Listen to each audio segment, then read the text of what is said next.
Want to find a video you recently watched but having trouble searching for it? We're here to help. I'm Jessica, and in this video, I'll show you how to view your TikTok watch history. Now let's get started. To view your watch history on TikTok, open the TikTok app and go to your profile. Tap the menu icon in the top right corner. Then select Settings and Privacy. Scroll down and tap Activity Center.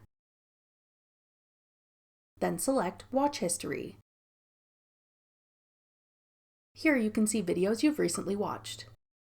If you want to find a video you watched on a specific date, tap Filter by Date at the top.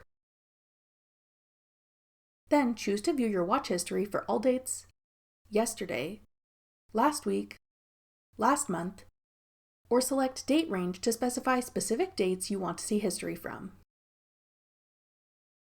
Scroll down to see all the videos you viewed in the date range you selected,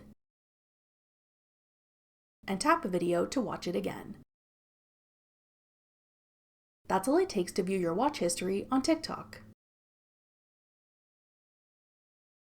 If you're looking to clear your watch history, check out this tutorial next.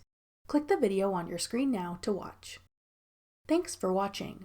If you found this video helpful, we'd love it if you'd hit the thumbs up button below and subscribe to our channel. We put out great new tech tutorials like this one every day.